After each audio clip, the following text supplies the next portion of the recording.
Il était minuit passé lorsque cet être, habitué à vivre couché, faisant un immense effort, se levait, non pour rendre service, mais pour nous rappeler ceci,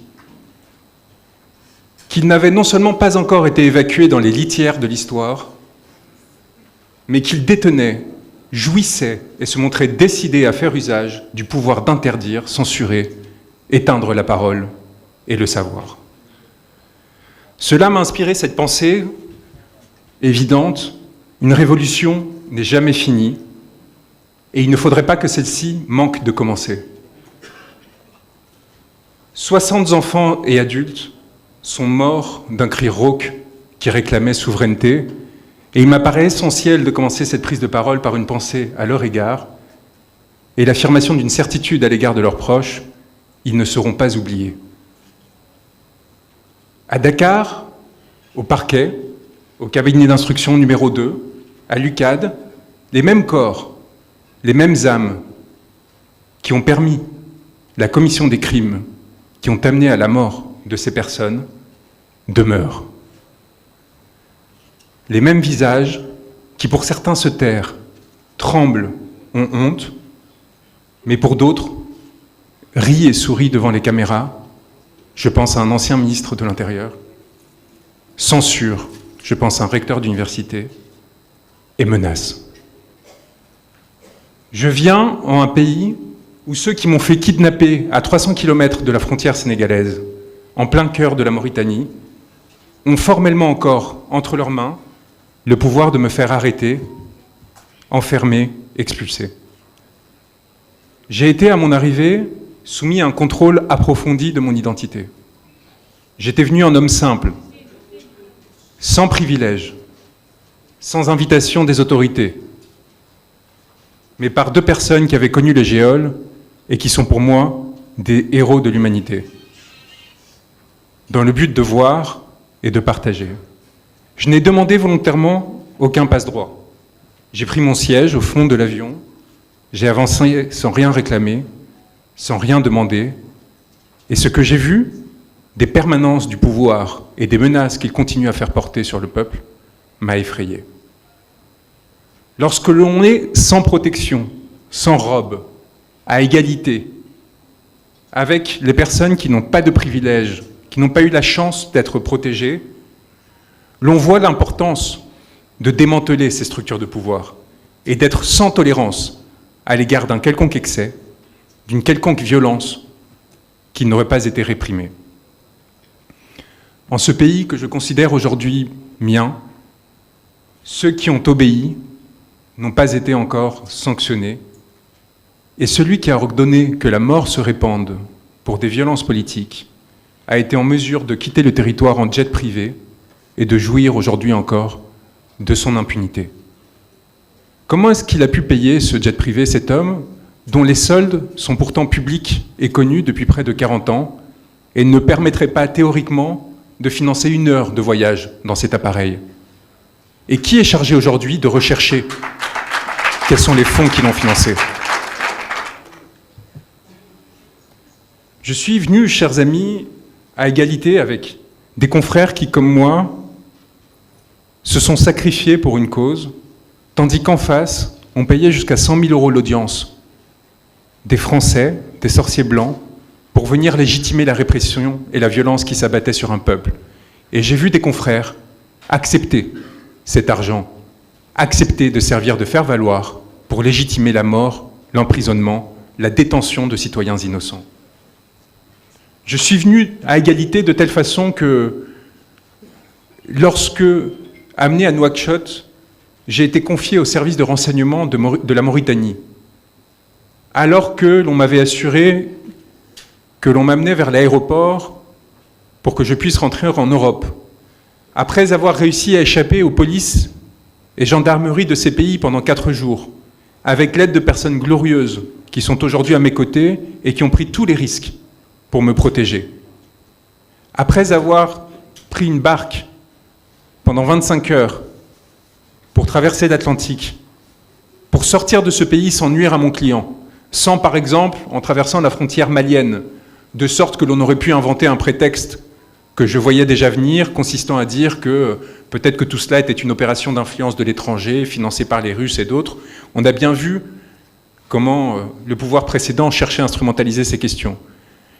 Prête à prendre le risque de la noyade pour m'assurer qu'à aucun moment, Ousmane Sonko souffrirait de notre démarche, d'une façon ou d'une autre, et pourrait faire l'objet de théories complotistes. Lorsque, réussissant cette démarche, après être rentré, comme me l'a rappelé mon confrère Bamba Cissé, légalement sur le territoire, sans faire l'objet d'aucune mesure qui ne me l'interdisait, et avoir participé à ses côtés, à celui de mon confrère Cheikh Khoureyshiba, qui, comme l'a rappelé Bamba, est celui qui a permis ma rencontre avec le peuple sénégalais.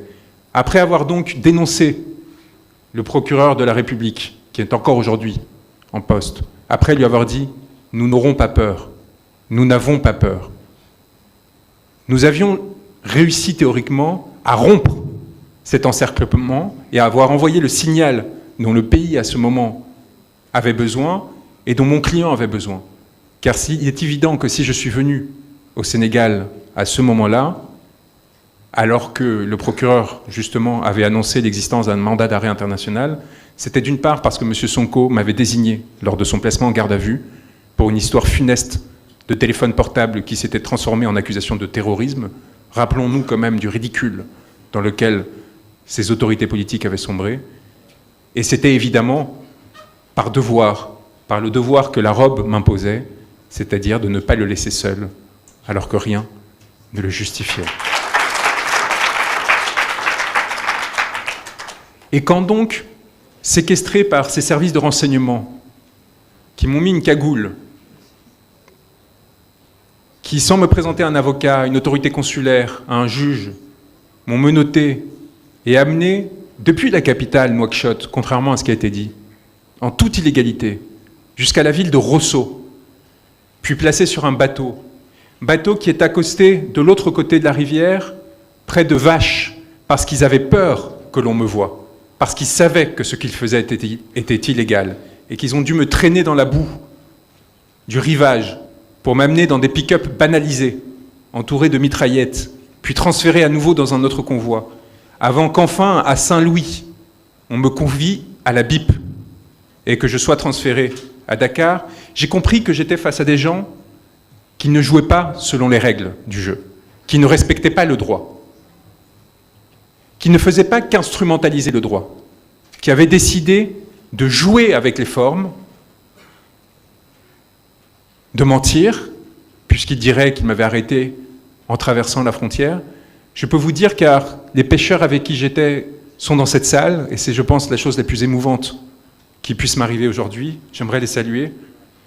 Ces pêcheurs m'ont vu au moment où nous avons traversé la frontière maritime, où ils m'ont pu m'indiquer que nous n'étions plus dans des eaux territoriales sénégalaises. Le sourire qui m'a pris et la petite pensée que j'ai eue pour Antoine Félix Diome à ce moment-là, je peux vous dire que je ne l'oublierai jamais.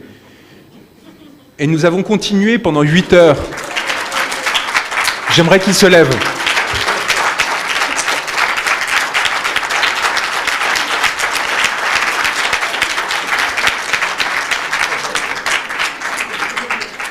Ces héros anonymes que le maire de Sangalkam, Alpha Bokarso, a trouvés, qui ont eu le courage, et ils me l'ont avoué qu'à la fin, sachant parfaitement qui j'étais, de prendre ce risque, de partir pendant la nuit, longeant les côtes sénégalaises, passant à côté de l'île de Gorée, puis remontant jusqu'au fin fond de la Mauritanie, et ne s'arrêtant que parce que, après un échange de regards un peu inquiet, voyant que l'eau commençait à monter dans la barque, on s'est dit, bon, il y a une sorte de belle construction bleue là dans le désert, peut-être qu'il est temps que l'on s'arrête à 100 km de Nouakchott, mais qui était prêt à continuer, et qui serait allé jusqu'au bout et qui aurait pris tous les risques nécessaires pour...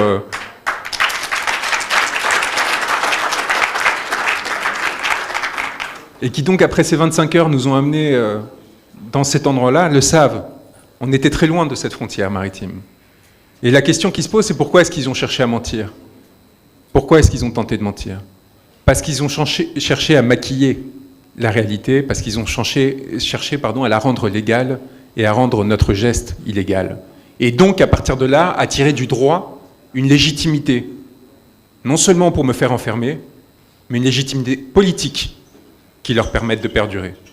Or, ce qu'ils avaient fait, et c'est ce qui permettrait ma libération quelques jours plus tard, à savoir arrêter un avocat parce qu'il avait défendu son client, était inconcevable et inacceptable. Et le faire accuser à son tour de terrorisme, d'association de malfaiteurs et ainsi de suite, et lui faire encourir la perpétuité, dans le seul but non de l'effrayer lui, non de m'effrayer moi, mais de vous effrayer vous, et de vous montrer que ce pouvoir tiendrait contre une quelconque offensive, était quelque chose d'inacceptable et qui ne saurait être toléré. Et la mobilisation extraordinaire qu'il y a eu, y compris des Gilets jaunes en France, y compris des Gilets jaunes, pour vous dire à quel point votre lutte a trouvé des échos loin des palais, loin des pouvoirs. Cette mobilisation a permis de me sauver, et quelques mois plus tard, de sauver tous ceux qui étaient alors encore enfermés. Lorsque je suis rentré à Rebeuss, j'ai décidé de le faire pieds nus, comme cela a été raconté, pour une raison très simple. Je considérais que j'étais face à des violeurs, des gens qui ne méritaient nul respect et qui n'avaient aucun droit sur moi. Et donc j'ai refusé d'avoir aucun lien à leur égard, de me dégager entièrement de leur part. Ce n'était pas un geste calculé. De la même façon que cesser de boire et de manger pendant ces 3 jours s'imposait. Le fait de ne pas leur parler, si ce n'est pour dire cette phrase qui était rappelée « Seule la lutte libère », n'était pas un choix, c'était une obligation, une évidence. Et quand je me suis retrouvé dans cette cellule, sur ce lit que Jamil Sané prendrait à ma sortie, dans un chassé-croisé extraordinaire, alors qu'il m'avait accueilli à Dakar, après qu'on se soit croisé dans la cave, souriant de se retrouver au même moment sans pouvoir se parler, évidemment, pour ne pas mettre en difficulté ceux qui nous avaient aidés. Après avoir réussi à sortir de toutes ces opérations de déstabilisation grâce au courage, j'allais dire à l'inconscience d'Alpha Bocarso, qui pendant ces 4 jours m'a protégé avec les siens, avec Indian Law, avec le lutteur Dolé qui est là, Usine Dolé.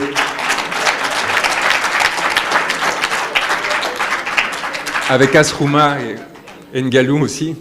Vraiment, ce courage qui leur a coûté cher, qui leur a coûté la liberté, était fondamental. Ce n'était pas un caprice, ce déplacement.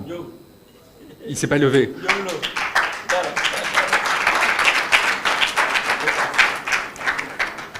Ce n'était pas un caprice parce que, évidemment, ce que l'on cherchait à faire, c'était rompre, ce qu'on a toujours cherché à faire, c'était rompre l'impression d'impunité de toute puissance qui habitait alors ce pouvoir. On avait déjà réussi quelques semaines avant, collectivement, à faire reculer le président de la République, Macky Sall, mais qui du coup n'était pas prêt pour une autre défaite. Il pensait, en renonçant à ce 3e mandat, en début juillet, d'avoir fait ce qu'il avait à faire, et qu'à partir de là, il avait la liberté de faire ce qu'il voulait faire, y compris donc arrêter Ousmane Sonko. Et il nous appartenait de lui montrer que les premières limites qui avaient été fixées, à travers notamment notre communication au bureau du procureur de la Cour pénale internationale, concernant la commission de crimes contre l'humanité au Sénégal, qui, rappelez-le, avait été rendue publique le jour d'une visite de Macky Sall à Paris, qui était censée consacrer la normalité de ses comportements, consacrer l'utilisation de tirs à balles réelles contre la population, consacrer son inscription dans l'ordre international. Cette communication, évidemment, avait permis d'empêcher cette normalisation et l'avait isolée et mis de côté avec un impact extraordinaire auquel il ne s'attendait absolument pas.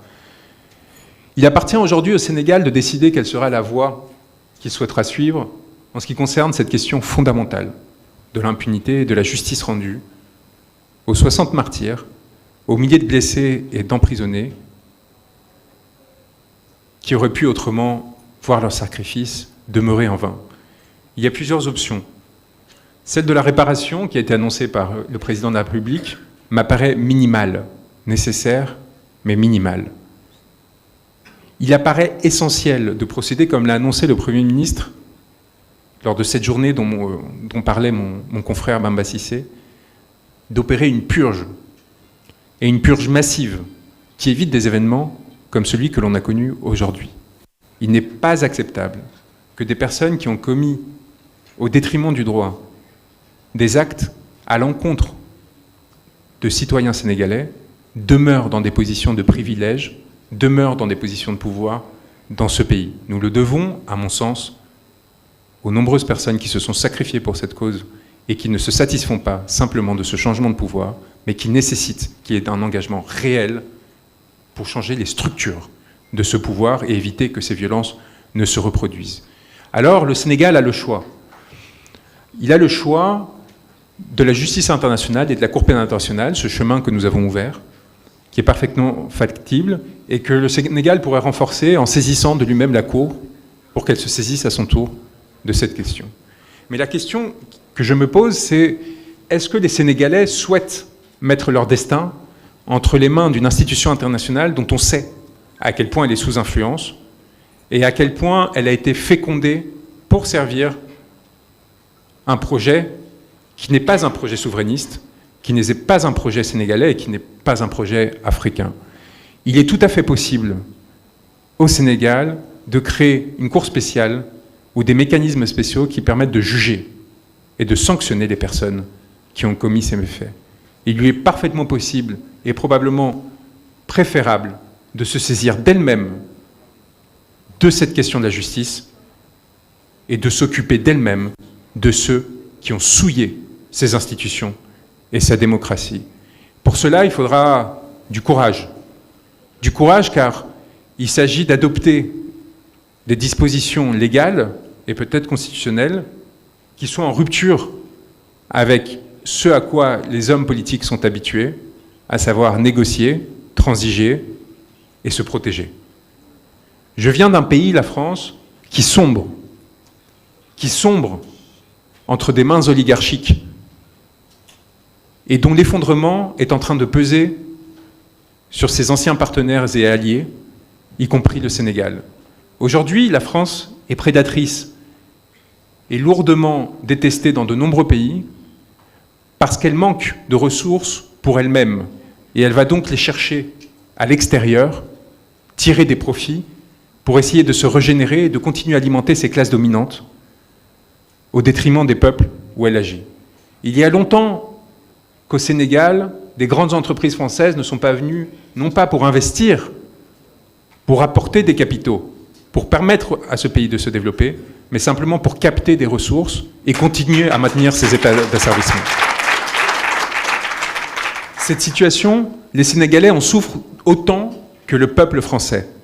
Et il est fondamental que vous soyez conscients du fait que la même main qui a frappé les Sénégalais pour maintenir ce régime clientéliste, qui était le régime de Macky Sall, est celui qui frappe, est celle qui frappe le peuple français, que ce soit lors des mobilisations des Gilets jaunes, de manifestations contre la retraite, ou plus récemment sur les questions palestiniennes, c'est cette même main avariée, putride, qui cherche à dévorer les dernières cellules saines qui existent dans ce pays pour s'assurer que les ressources restent concentrées entre quelques mains au détriment du reste du peuple, soumis, exploité et pillé. Ce sont les mêmes oligarques qui agissent ici et là-bas et qui ont tout fait pour s'assurer que Macky Sall puisse continuer, soit directement, soit à travers son candidat, à agir. N'oubliez jamais comment M. Ba fut reçu par la France après les événements de juin 2023, avec les honneurs par le Premier ministre,